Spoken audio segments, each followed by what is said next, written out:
I should have known something was different the moment he didn't let go. I'm sitting here now, years later, and I can still feel the exact weight of Maxwell's hand around my wrist.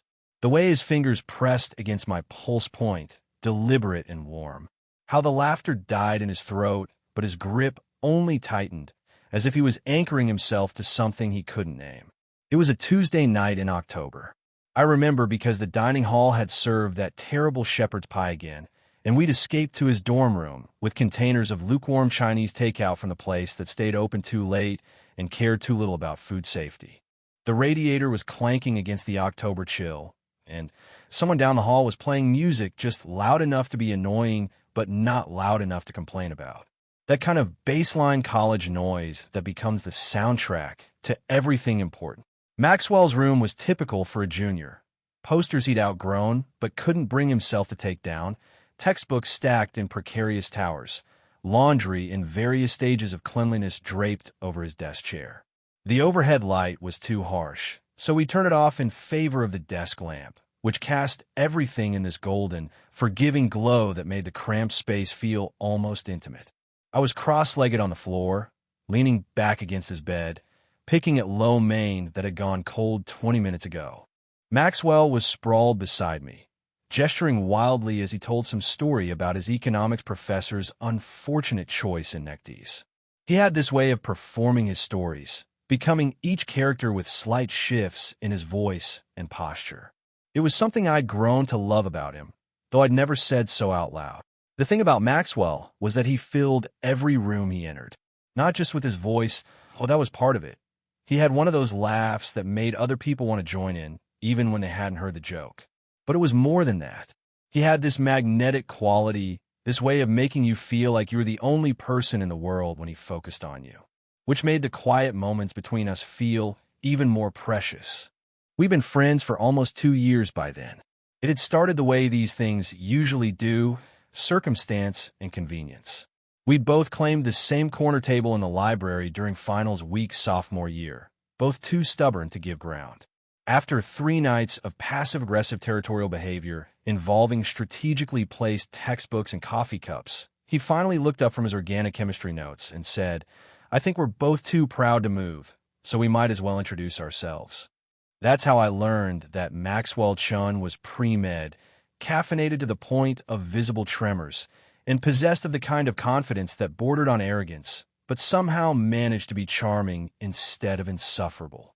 And somehow, over the course of that week, our silent competition had evolved into something like companionship. I was the opposite of Maxwell in most ways that mattered. Where he was loud, I was quiet. Where he drew people in, I kept them at a careful distance. I learned early that it was safer to observe than to participate, easier to listen than to risk saying the wrong thing. My mother used to say I was born serious, as if other children came into the world laughing and I'd arrived already contemplating life's disappointments. But Maxwell had a way of drawing me out of myself without making it feel forced. He'd ask questions that seemed casual, but somehow got to the heart of things. He remembered details I mentioned in passing. And most importantly, he seemed genuinely interested in my answers, even when they weren't particularly interesting. So when he reached for my wrist that night, mid-gesture, mid-laugh, it should have been nothing. A natural extension of his storytelling, the kind of casual touch that happens between friends who've grown comfortable with each other's space. He was describing his professor's tie, something involving paisley and what appeared to be tiny lobsters, when his hand shot out to grab my arm, as if to emphasize the absurdity of it all. But instead of the quick grab and release I expected, his fingers wrapped around my wrist and stayed there. His thumb found the hollow just below my palm, and I felt him trace a small circle against my skin. The gesture was so subtle I might have imagined it, except for the way his voice faltered mid-sentence. I looked down at his hand, then up at his face. He was still smiling, but something had shifted in his expression. The easy performance had slipped, revealing something more uncertain underneath. His eyes met mine, and for a moment that stretched longer than it should have, neither of us moved. Then he cleared his throat, and I heard him say, as if from very far away, "It's just between us, all right?" The words hung in the air between us, heavy with implication I wasn't ready to examine. But even as he spoke, his hand remained exactly where it was, his thumb still moving in those small, hypnotic circles against my pulse. I could feel my heart beating against his fingertips, wondered if he could feel it too. I should have pulled away, should have laughed it off, made some joke to break the tension that had suddenly filled the small space between us. Instead, I found myself studying the place where his skin met mine, the way his fingers seemed to know exactly how much pressure to apply.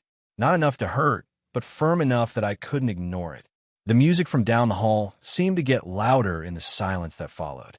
Some indie band I didn't recognize, all atmospheric guitars and whispered vocals. The kind of music that made everything feel more significant than it probably was. The radiator gave another protesting clank, and somewhere in the building, a door slammed. Maxwell's hand was warm against my wrist, warmer than the takeout containers we'd abandoned on the floor beside us. I realized I'd stopped breathing normally, that each inhale felt deliberate and strange. The golden light from his desk lamp caught the fine hairs on his forearm, made his skin look almost luminous. He was watching me watch his hand, and there was something in his expression I'd never seen before. A kind of careful vulnerability, as if he was waiting for me to give him permission for something neither of us was ready to name. His usual confidence had cracked just enough to let something more genuine show through. When I finally looked up at his face, really looked at him, I saw that his carefully maintained composure was paper thin. There were questions in his eyes that I didn't know how to answer, needs that felt too dangerous to acknowledge. But his hand stayed exactly where it was, a bridge between what we were and what we might become if we were brave enough to cross it. The moment stretched on, fragile and electric, until I wasn't sure where it would end or how we'd find our way back to the safety of casual friendship. All I knew was that something fundamental had shifted between us, and Maxwell's thumb was still tracing those perfect, devastating circles against my skin, claiming a piece of me I hadn't known I was ready to give. I need to tell you how we got to that moment, because it didn't happen in isolation. It was the culmination of 2 years of careful circling, of finding each other in the spaces between everything else. Our campus was one of those sprawling state schools where you could disappear if you wanted to, and I usually did. I'd perfected the art of existing in the margins. Not invisible exactly, but unremarkable enough that I could move through my days without drawing attention. I ate lunch alone more often than not, studied in the library's quieter corners, attended parties just long enough to avoid being labeled antisocial before slipping away when no one was looking. It wasn't that I disliked people exactly. It was more that I learned to be careful with my trust, to keep my authentic self tucked away where it couldn't be examined too closely or found wanting. My high school experience had taught me that being different was a liability, and college felt like an extension of that same performance, just with higher stakes and better coffee. Maxwell existed in a completely different sphere. He was the kind of person who knew everyone's name, who could walk into any dining hall or common room and find someone eager to make space for him at their table. He had this effortless charisma that made him seem larger than life, the kind of magnetic presence that made you want to orbit around him just to see what would happen next. But here's what I noticed about Maxwell that I don't think anyone else did. He was performing just as much as I was, only in the opposite direction. Where I made myself smaller, he made himself bigger. Where I hid behind silence, he hid behind noise and laughter and the constant motion of being everyone's friend. I started to see it in those late nights in the library, after most people had given up and gone back to their dorms. That's when his mask would slip, just slightly. He'd run his hands through his hair when he thought no one was looking, let his shoulders drop from their usual confident set. Sometimes I'd catch him staring out the windows at nothing, his expression unguarded in a way that felt almost private. Those were the moments when our real friendship began to take shape. Not in the dining hall surrounded by his usual crowd, not at the parties where he held court with his endless supply of stories and observations, but in the quiet spaces where he didn't have to be anyone but himself. We'd started eating dinner together sometime during the spring of our sophomore year. It began accidentally, both of us grabbing food at the same time, both heading for empty tables, Maxwell suggesting we might as well sit together since we were both eating alone anyway. What surprised me was how easily the conversation flowed when it was just the two of us. He asked questions I wasn't used to being asked. Not the standard college small talk about majors and hometowns, but deeper things. He wanted to know what I thought about the books I was reading, what I noticed about people that they probably didn't notice about themselves. He had this way of listening that made you feel like your thoughts were worth hearing, even the ones you weren't sure you should say out loud. And gradually, those dinners became regular. Then they moved from the dining hall to takeout in one of our rooms. Then they stretched longer, extending into the evening and sometimes past midnight, the conversation meandering through everything and nothing until one of us would finally acknowledge how late it had gotten. Maxwell's room became familiar to me in the way that happened slowly, then all at once. I knew which drawer stuck, which floorboard creaked near the window, how he organized his textbooks in precarious stacks that somehow never fell. I knew he kept his laundry in different phases, clean clothes draped over his desk chair, worn once items on the floor by his closet, actually dirty things in a hamper that was perpetually overflowing. What I didn't know, couldn't have known, was how he saw me during all of this. Whether he was as aware as I was of the way our friendship was deepening, becoming something more substantial than casual college acquaintanceship. Whether he noticed the way I'd started looking forward to our dinners with an intensity that surprised me, or how I found myself thinking about our conversations long after they'd ended.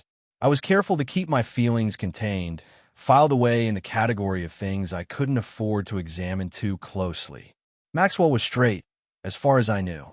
He'd dated women, talked about women, flirted with women in ways that seemed genuine rather than performative. And even if he hadn't been, even if there had been some possibility, I'd learned not to hope for things that felt too good to be true. But sometimes in those quiet moments in his room, when the campus noise faded to a distant hum, and it was just the two of us existing in that golden lamplight, I'd catch him looking at me in a way that made my chest tighten with something I couldn't name. Something that felt dangerous to acknowledge, but impossible to ignore. The night he grabbed my wrist and didn't let go, we'd been sitting closer than usual. Not intentionally, or maybe it was intentional in the way that happens when you're not quite admitting what you're doing. Our shoulders had been almost touching as we leaned against his bed, close enough that I could smell his laundry detergent and the faint trace of whatever cologne he wore. It should have been just another evening in a series of evenings that had become precious to me. Instead, it became the night everything changed, the moment when all that careful distance we'd maintained finally collapsed under the weight of whatever had been building between us all along. The moment when Maxwell's hand found my wrist and refused to let go, and I understood that I wasn't the only one who'd been pretending that this was just friendship. What happened next unfolded so slowly that I almost convinced myself I was imagining it. Maxwell's thumb was still tracing those careful circles against my wrist, and I could feel each revolution like a small electric shock running up my arm. The takeout containers sat forgotten beside us, the lo mein congealing in its sauce, the spring rolls growing cold and untouched. The music for down the hall had shifted to something softer, more atmospheric, all reverb and whispered vocals that seemed to wrap around us like a cocoon. I should have moved, should have made some joke about his professor's ridiculous tie collection and pulled my hand away, restore the careful distance we'd maintained for 2 years. Instead, I found myself studying the place where his fingers pressed against my skin, the way his touch seemed to anchor me to this moment in a way that felt both thrilling and terrifying. The laughter from his story about the Paisley lobster tie had died completely now, leaving us in a silence that felt charged with possibility. Maxwell's usual easy confidence had cracked, revealing something more vulnerable underneath. I could see it in the way his eyes kept darting between my face and our joined hands, as if he couldn't quite believe what he was doing but couldn't bring himself to stop. That's when he tried to make it casual, the way people do when they're testing the waters of something they're not sure they're allowed to want. He cleared his throat and attempted one of his trademark grins, the kind that usually disarmed any awkwardness before it could take root. But his voice came out rougher than usual when he said, "It's just between us, all right." The words were meant to be reassurance, I think. a way of creating a safe space for whatever this was, permission to exist in this moment without having to name it or examine it too closely. But there was something in his tone that suggested he was asking for reassurance as much as offering it, a question buried in what should have been a statement. I looked up at him then, really looked at him, and saw something I'd never seen before. Maxwell, who could charm his way through any social situation, who never seemed uncertain about anything, was watching me with an expression that was almost vulnerable. His confident mask had slipped just enough to reveal the person underneath, the one who wasn't sure what he was asking for or if he was allowed to ask for it. His thumb continued its slow, hypnotic movement against my pulse point, and I realized he was waiting for some kind of response from me. Permission, maybe, or rejection, or just acknowledgement that this thing happening between us was real and not some shared delusion brought on by too much studying and too little sleep. Instead of answering, I did something that surprised us both. I shifted slightly, not pulling away, but adjusting my position so that more of my wrist was accessible to his touch.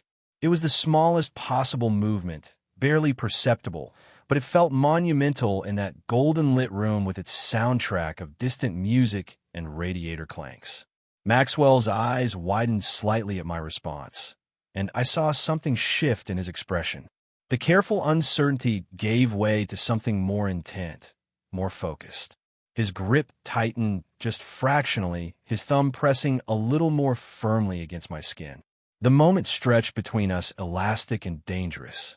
I could feel my heart hammering against his fingertips, wondered if he could sense the way my pulse had quickened under his touch. The air in the room felt thicker somehow, charged with the weight of whatever line we were approaching. I tried to tell myself this was still innocent, still within the bounds of normal friendship.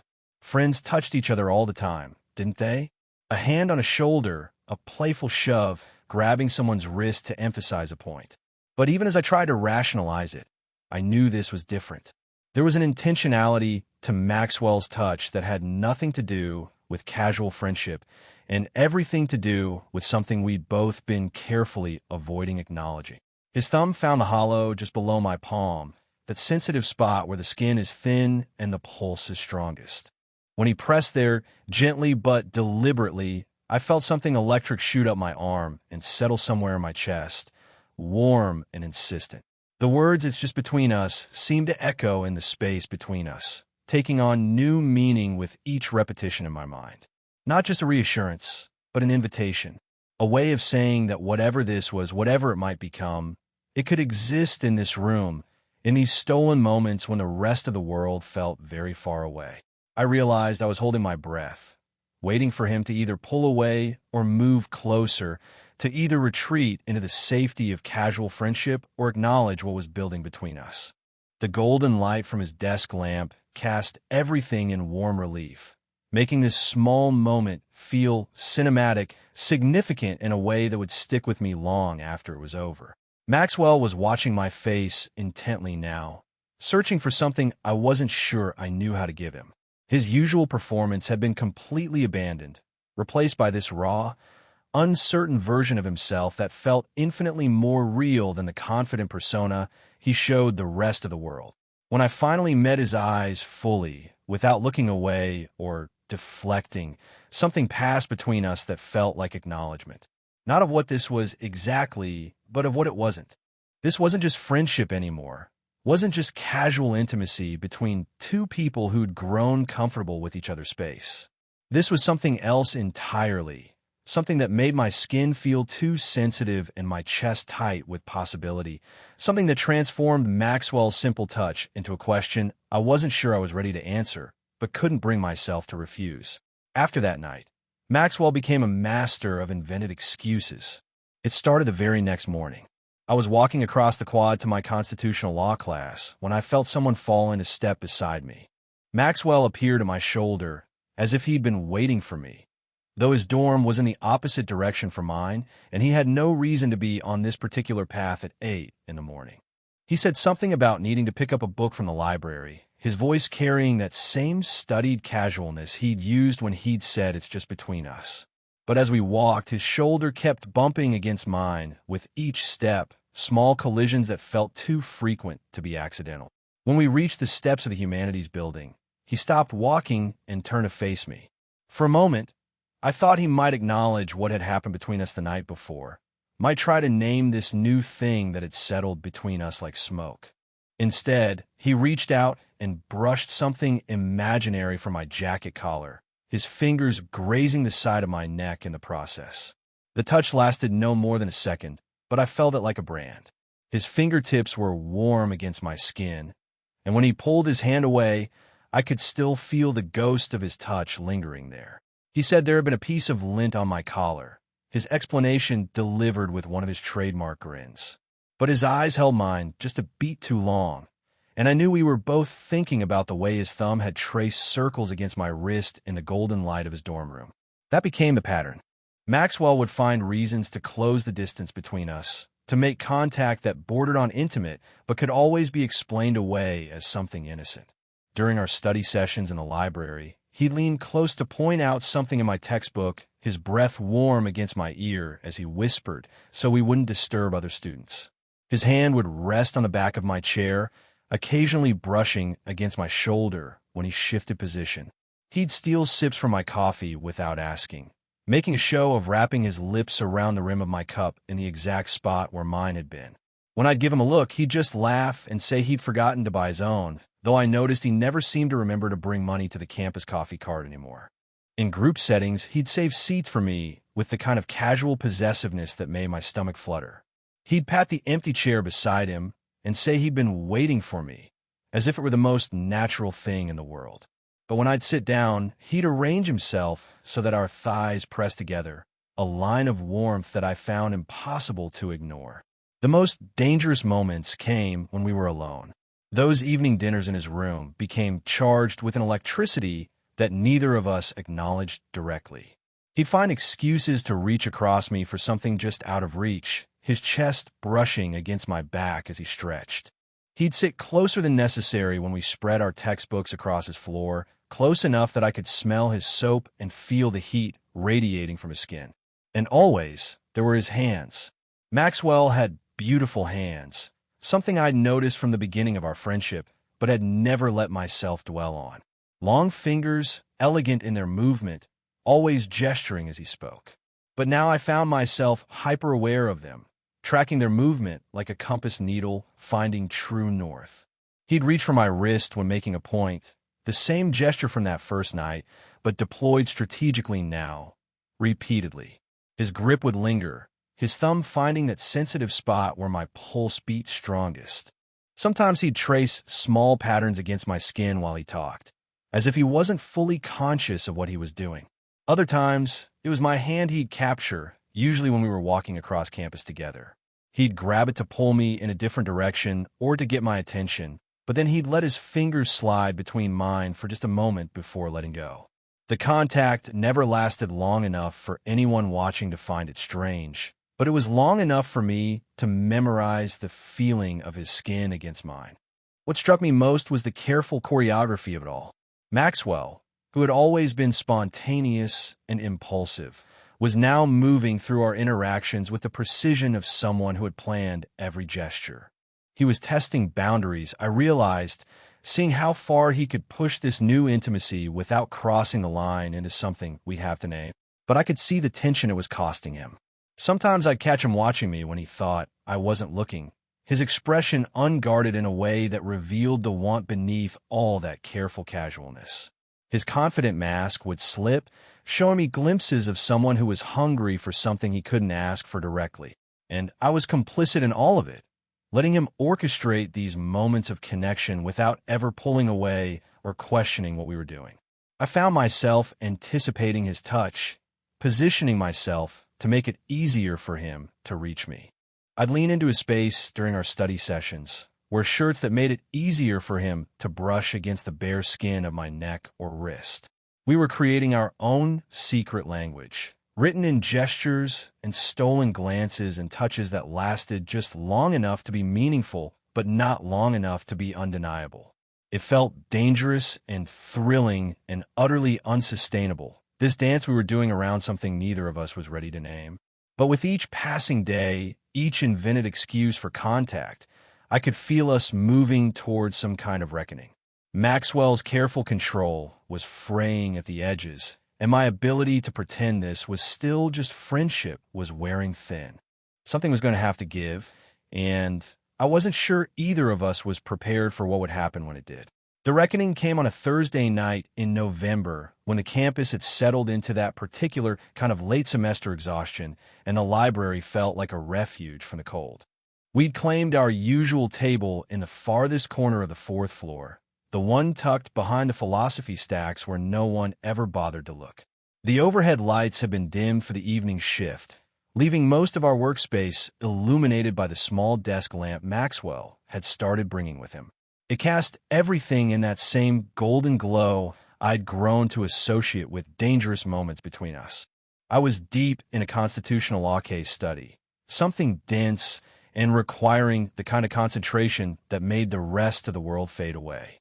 Maxwell was supposedly working on his organic chemistry problem sets, but I'd noticed his pen hadn't moved across the page in at least 20 minutes.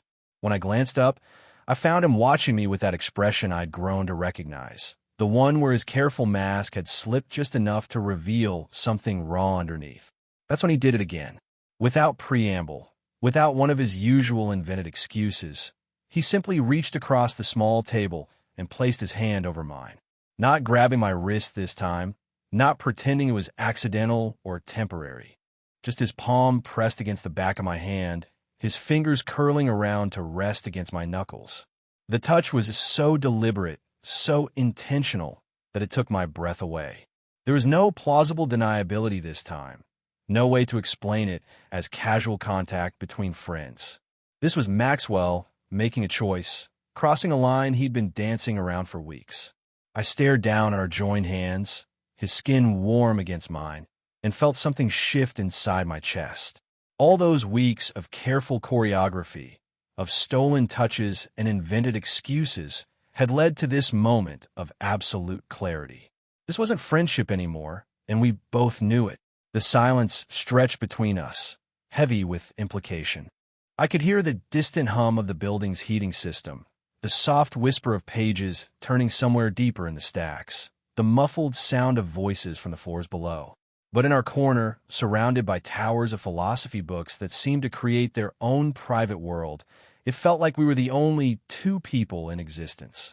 Maxwell's thumb had found that familiar spot on the back of my hand, tracing those same small circles that had become his signature. But this time, there was no pretense of casualness. This time, he was watching my face as he did it, gauging my reaction with an intensity that made my pulse quicken. I knew I had to say something. The moment had stretched past the point where silence could be considered consent or comfort. One of us had to acknowledge what was happening, had to give voice to this thing that had been building between us in stolen glances and carefully orchestrated touches. So I looked up at him, met his eyes fully, and whispered the words that would change everything. You always say it's just between us, but what if it isn't just that? The question hung in the air between us like smoke, impossible to take back once it had been spoken. I watched Maxwell's face as the meaning sank in, saw the careful control he'd maintained for weeks finally crack completely. For a moment, his expression cycled through a dozen different emotions. Surprise, fear, relief, want, all of it flickering across his features too quickly for me to catalog completely. But what settled there in the end was something that looked like panic. His hand went very still against mine, his thumb stopping its hypnotic movement. When he spoke, his voice was barely above a whisper, rough with something that sounded like desperation. Because if it isn't, I don't know what that makes me. The words hit me like a physical blow. Not because they were unexpected, but because of the naked vulnerability in his voice when he said them. Maxwell, who had always seemed so sure of himself, so comfortable in his own skin, was looking at me like I held the answer to something he'd been afraid to ask. I understood then that all those weeks of careful touches and stolen moments hadn't just been about want or attraction. They'd been about Maxwell trying to figure out who he was, what he was capable of feeling, what it meant that his carefully constructed sense of self was shifting to accommodate feelings he'd never allowed himself to have. The revelation should have made me pull back, should have made me careful and cautious in the way I'd learned to be when things felt too big, too significant. Instead, I found myself doing something that surprised us both. I turned my hand palm up beneath his, threaded our fingers together properly for the first time. No more glancing touches or accidental contact. No more plausible deniability. Just our hands joined completely, intentionally, in full acknowledgement of what this meant. Maxwell's eyes widened to the gesture, and I saw something shift in his expression. The panic didn't disappear completely, but it was tempered now by something that looked like wonder. He stared down at our intertwined fingers as if he couldn't quite believe they belonged to us. The silence that followed felt different from all the silences that had come before. This one wasn't charged with possibility or heavy with things unsaid. This was the silence of recognition, of two people finally acknowledging something that had been true for longer than either of them had been willing to admit. His fingers tightened around mine, not the careful, controlled pressure he'd used before, but something more desperate, more real. Like he was anchoring himself to this moment, to this choice, to whatever came next.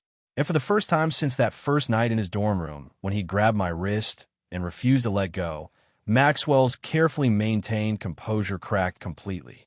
The mask he'd been wearing, the performance of casual friendship mixed with careful flirtation, fell away entirely. What remained was just Maxwell, vulnerable and uncertain, and wanting something he was finally allowing himself to reach for. The golden light from his desk lamp caught the fine tremor in his hands, illuminated the way his lips parted slightly as he processed what we'd just acknowledged between us. We sat there in our corner of the library, surrounded by centuries of philosophical inquiry, holding hands like it was the most natural thing in the world. And maybe it was. Maybe all those weeks of dancing around each other had just been preparation for this moment when we finally stopped pretending that what we felt was anything less than transformative. The next morning, Maxwell pretended it had never happened. I found him in the dining hall at our usual table, but everything about him was different. The easy intimacy we'd cultivated over months had been replaced by something performative and loud. He was laughing too hard at someone else's joke, gesturing more wildly than necessary, his voice carrying across the room in a way that felt intentional. When I approached with my tray, he looked up at me with eyes that were carefully neutral, as if I were just another acquaintance joining the group. He said good morning with the same casual tone he'd use with anyone, no trace of the vulnerability I'd seen in the library the night before. But I caught the way his hands trembled slightly when he reached for his coffee cup. I noticed how he avoided looking directly at me for more than a few seconds at a time. And when Sarah from his chemistry lab slid into the seat beside him, laughing at something he'd said, I watched him lean into her attention with the desperate enthusiasm of someone trying to prove something to himself. The performance continued all day. In the hallway outside my political theory class, I saw him walking with Jessica Chun, a girl from his pre-med program who'd always harbored an obvious crush on him. His arm was slung casually around her shoulders, and he was telling some animated story that had her gazing up at him with undisguised adoration. When our eyes met across the crowded hallway, Maxwell's expression flickered for just a moment. I saw something that might have been regret, or apology, or simple panic. But then Jessica said something that drew his attention back to her, and he threw his head back and laughed as if she were the most fascinating person he'd ever encountered. That evening, he was conspicuously absent from the library. I sat at our usual table in the philosophy corner, surrounded by the familiar weight of books and silence, and waited for him to appear. The desk lamp he'd started bringing cast its golden circle of light across my notes, but the space felt hollow without his presence across from me. I tried to focus on my constitutional law reading, but my eyes kept drifting to the empty chair where he should have been sitting. I kept expecting to hear his footsteps on the library stairs, to see him appear around the corner of the philosophy stacks with some excuse for being late. He never came. The pattern continued for 3 days. Maxwell surrounded himself with people, threw himself into social situations with an intensity that felt manic. He flirted openly with women in ways I'd never seen before, as if he were auditioning for a role he'd never wanted to play. At parties I didn't usually attend, I'd catch glimpses of him holding court at the center of some group, beer in hand, regaling everyone with stories that seemed calculated to prove his heterosexuality. But I could see the cracks in his performance. The way his smile didn't reach his eyes. The way he'd fall silent for just a moment when he thought no one was watching. His expression going distant and troubled before he'd snap back into character. On the third night, I was lying in my narrow dorm bed, staring at the ceiling and trying not to think about the weight of his hand over mine in the library, when I heard a soft knock on my door. I knew it was him before I even opened it. Maxwell stood in my doorway, and he looked completely wrecked. His hair was disheveled, his eyes red-rimmed with exhaustion. The confident mask he'd been wearing for days was nowhere to be seen. He didn't say anything at first, just stood there looking at me like he was trying to memorize my face. The hallway behind him was dim for the evening shift, casting everything in that institutional twilight that made even familiar spaces feel strange and liminal. When he finally spoke, his voice was barely above a whisper. "I can't keep pretending. Not with you." The words hung between us, heavy with everything we've been avoiding since that night in the library. I could see the cost of the past 3 days written in the lines of his face, in the way his shoulders sagged with exhaustion. He looked like someone who'd been running from something and had finally realized he couldn't outrun himself. I stepped back from the doorway, a silent invitation for him to come in. He hesitated for just a moment, as if crossing the threshold would make this real in a way that standing in the hallway didn't. But then he moved past me into the small space of my room, and I closed the door behind him. The room felt suddenly smaller with both of us in it. The twin bed and desk chair and small window, creating an intimacy that the library's vast spaces had never quite achieved. Maxwell stood in the center of the room, looking lost in a way I'd never seen before. The confident persona he'd always worn so easily had been completely stripped away, leaving someone who looked younger and more uncertain than I'd ever imagined he could be. This was Maxwell without his armor, without the performance that had carried him through every social situation I'd ever seen him navigate. He sat down heavily on the edge of my bed, his head in his hands. When he looked up at me, his eyes were bright with something that might have been tears. "I've been thinking about what you said, about what this makes me, and I realized I've been asking the wrong question." He paused, his voice catching slightly. "The question isn't what this makes me. The question is what happens if I keep pretending it doesn't exist." I moved to sit beside him on the narrow bed, careful to leave space between us, but close enough that he'd know I wasn't going anywhere. The mattress dipped under our combined weight, creating a small gravitational pull that drew us slightly toward each other. Maxwell turned to look at me, and I saw something in his expression that looked like surrender. Not defeat, but the kind of surrender that comes when you finally stop fighting something you never really wanted to fight in the first place. When he reached for my hand this time, there was no pretense of casualness, no careful choreography. Just his fingers finding mine with the desperate certainty of someone who'd finally stopped running for what they wanted. His grip was firm and sure, nothing like the tentative touches we'd shared before. This was Maxwell making a choice, not just about what he wanted, but about who he was willing to be. The silence that settled over us felt different from all our previous silences. This one wasn't charged with possibility or heavy with unspoken questions. This was the quiet that comes after a decision has been made, when the only thing left is to figure out what comes next. We didn't talk about what it meant.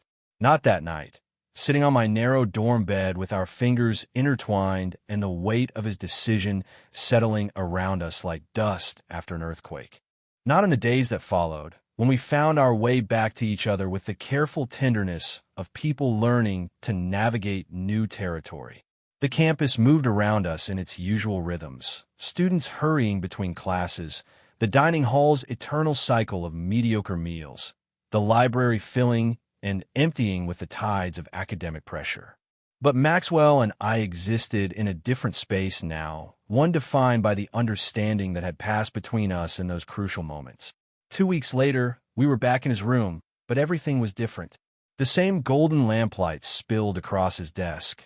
The same radiator clanked against the November cold. The same distant music drifted from someone else's room down the hall. But the careful distance we'd once maintained had collapsed entirely, replaced by something more honest. Maxwell sat against his headboard, legs stretched out across the narrow bed.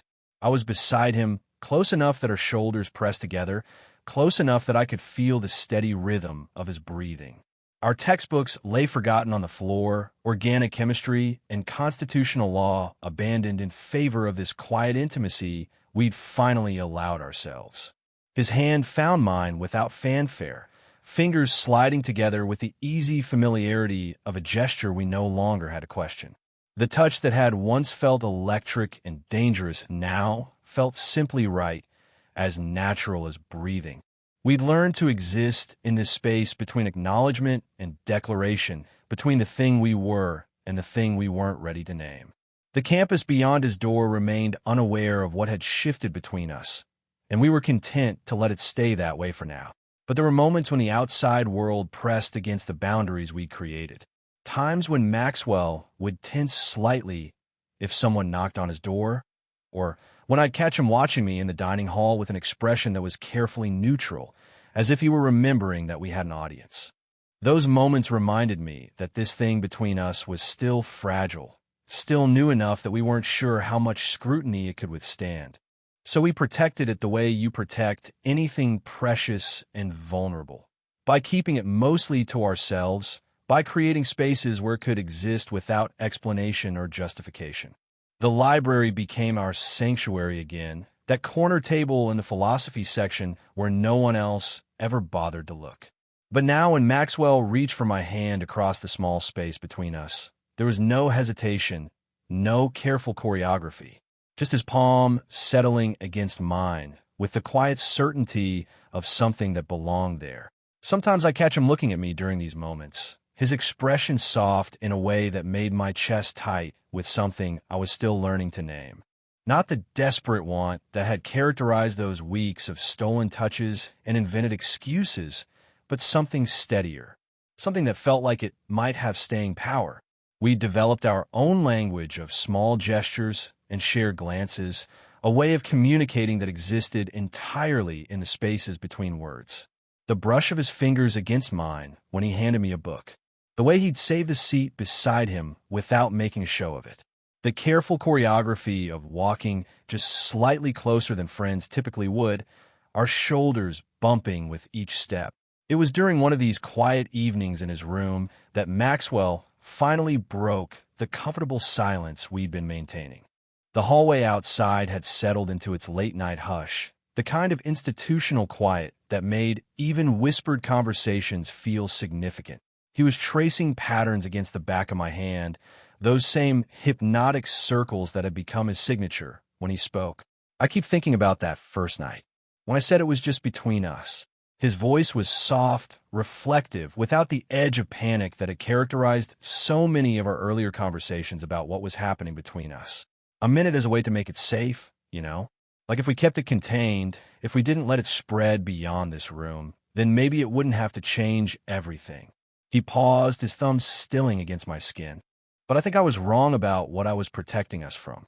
I waited for him to continue, understanding instinctively that this was important, that he was working through something that had been building for weeks.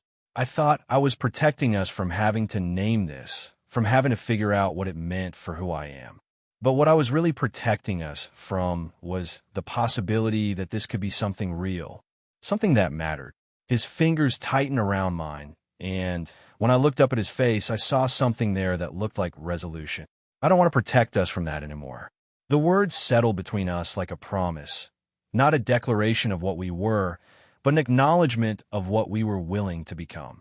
It wasn't about labels or definitions or explanations we might owe to the world beyond his door. It was about the choice to stop limiting the possibilities between us. Outside, the campus slept on, unaware that two people had just decided to stop being afraid of something beautiful. The radiator gave its familiar clank. The distant music shifted to something softer, and somewhere in the building, a door opened and closed with the quiet finality of someone settling in for the night. Maxwell's thumb resumed its gentle movement against my skin, those perfect circles that had started all of this.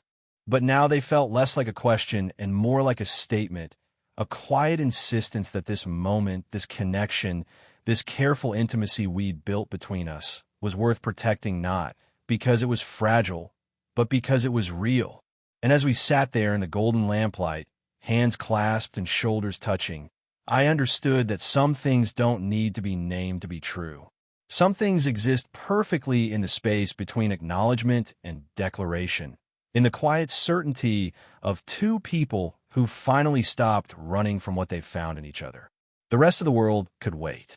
This moment, this room, this gentle pressure of his thumb against my skin, this was enough. This was everything.